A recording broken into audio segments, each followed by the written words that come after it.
Hey everybody, welcome back to the channel. Michigan here, and I'm sure you're perplexed by the title. And if you were in this game, you might know what I'm talking about. But if you don't, you're going to have to watch till the end to find out what I mean. So, fairly normal battle to start. We are facing Inwu on Live Oaks in an advanced battle. Now, we are on attack, and that is a fairly important thing, which we will come to later in the battle. And obviously, if we're on attack, that means the enemy is on defense. So what does that mean for advances?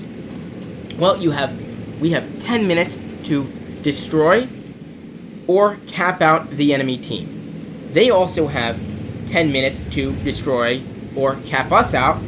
However, if the game ends in a draw, the defending team wins, obviously. Now, I'm going to make a bit of a mistake here. I'm crossing way too high, and unfortunately, I'm going to take 432 damage. So, we need to cap or kill before the timer runs out. They have to cap or kill or draw. It doesn't matter. So, that's the scenario there if you're not familiar with advances. So, we're going to have a very normal setup here. The two teams are going to begin to slug it out over here on the zero line on Live Oaks, as a lot of teams do.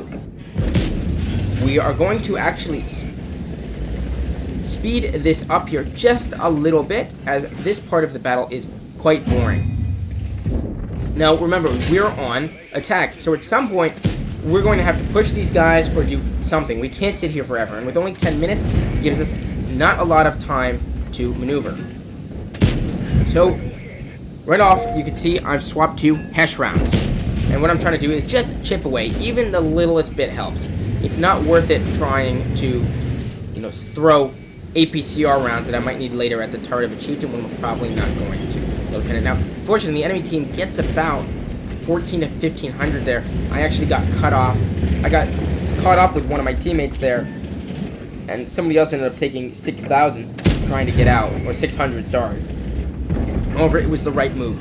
With the arty strike, best thing to do is just make sure you stay safe. You don't want to risk taking a whole bunch of extra health, especially from the enemy team, just to get out of the strike.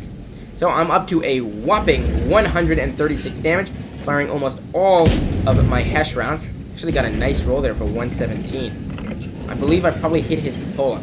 And now we have a bit of a situation. We're going to slow it down. So the enemy team are now pushing underneath the bridge. And they also have a lot of tanks heading to our cap. So I'm a little concerned. Now, I have two options here as a caller. I can rotate everybody back. I can push down and try and take the overmatch, or I can do a split. So what I'm going to do is I'm going to leave the tanks who are on defense, and everybody else I'm going to push in. I'm activating the Inspire. The goal here is I'm going to kill all these tanks real quick, and then we're going to head back and deal with the tanks on our cap. Now, unfortunately, I'm still rocking the Hesh rounds there. Not going to do a whole lot against the set of the S-Conch. I believe I may have Kurtz there in a second, because I don't want to cost our team tanks. And I'm going to fix it, loading APCR. Now, I trust that my team on the right are going to be able to finish that off, and I'm going to start looking left here. Looking for the Chieftain, but then I realize there's a VC. Unfortunately, VC turns at the last second, and I am going to hit his track. Now, there's a situation brewing at the cap, if you can see on the minimap. We have a 260 coming in behind us. The EBRs are making a run for it because they're getting pushed out by two full health EBRs. And the Sturv isn't all too happy about the situation he's in either. And what this means currently is that we have no eyes on the cap circle. Now this is incredibly dangerous. We are, however, up 4 vehicles. And we're up 1,000 hit points. And we're still taking advantage. However, there is the first tank on the cap circle. So we're going to put 1 into the S-Conch. Now there's 2 on the cap circle. We have 43 seconds. So at this point, I'm wondering, where are my EBRs? We got to get back to cap. However, they were pushed out by the tanks over there. So at this point, I'm going to try and call them back. We have no way of spotting this cap circle. 31 seconds left. We need to get back. I know I'm not going to get back, so what I'm going to do is try and at least clear the way by shooting as many of these low health tanks as I can, while also making my way back at the same time. Unfortunately, the first EBR who tried to get back is going to get killed by the IS-7 who is hanging out over here in the low ground. I'm going to push auto-aiming on the way back. The EBR, we got 8 seconds left. I'm looking for this 260. Tank killer's ready to shoot on the cap. 3 seconds, 2 seconds. There's the EBR. 1 second. They've capped out. What's going on? Now remember, we're still going. 12 tanks dead. Their guns are in the air. 13 tanks. 14. 15. So what happens? We killed 15 tanks. They capped out. Now, if you're wondering why the battle kept going, once a cap has been finished, the battle and a tank dies, the battle timer extends for 5 seconds. And if you kill another tank, it's going to extend again for 5 seconds. And again, and again. So, they capped out, we killed. What takes priority?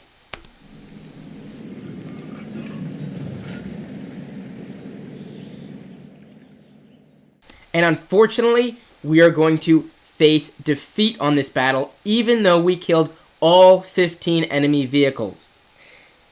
At the time they capped, they still had a third of their team remaining.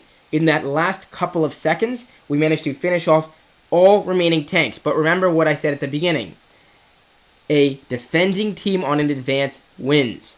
So because they capped out, and we also killed them, the game counted it as a draw.